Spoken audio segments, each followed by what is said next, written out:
Assalamualaikum warahmatullahi wabarakatuh.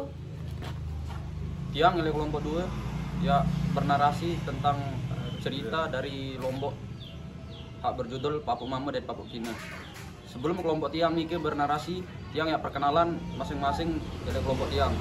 Hak pertama niki arah lalu Muhammad Imam Rusuli, hak kedua lalu Arya Sopansyah, hak ketelu Leni Eriska, hak keempat Mira Rahmayanti, hak kelima Naura Hairina, dan hak terakhir Tiang Muhammad Ferdi Firmansyah. Dah zaman layak, Eroplah suku raja sak berdua terlampak sak tepiak si lukin kau searan Papuk Mama dan Papuk Kina.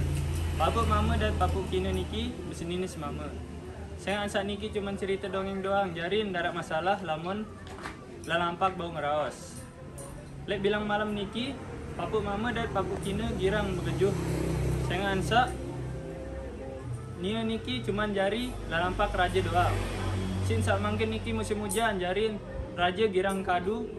Papuk Mama dan Papuk Kina niki saya ngansak lebih mai ida apan tekadu lek tanah basah. Cima ansak tekadu lek tanah basah jarin awak akan Papuk Mama dan Papuk Kina niki penak sirau. Papuk Kina basin Papuk Mama je seninen.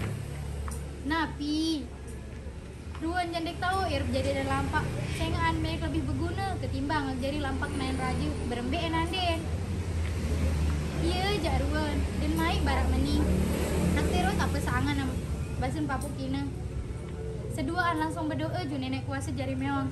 Hingga asan berdoa jarian meong. Pegawai nani jari bau tikus salih le kerajaan. Sengaan sak tengah bulan doan Papuk Mama dan Papuk Kina pun paran diri yang paling angkun. Lagu pasar raja Tama Acong duduk dalam kerajaan, Papuk Nina dan Papuk Mama langsung memilih jari Acong. Mu langsung berdoa juk nenek kuasa aden hak tahu jari Acong. Awalan jak nusanangan jari Acong, lagu layak-layak pendaan.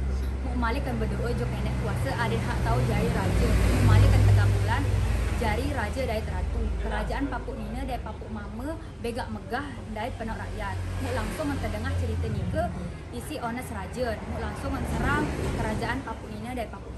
Sisa kerajaan Papuk Kina dan Papuk Mama niki masih baru. Pasukan den kuat lalu dia surun kalah dari kerajaan sak lain. Kemudian kerajaan Papuk Mama dan Papuk Kina niki hancur. Sengan hancur Papuk Kina dan Papuk Mama ye sili. Papuk Kina saranan Papuk Mama niki tulang di kerajaan sak lain. Sengaan Papuk Mama ye egois, jarin Papuk Kina nintaunya unik. Papuk Mama menpaksa Papuk Kina adin turutan elek unik.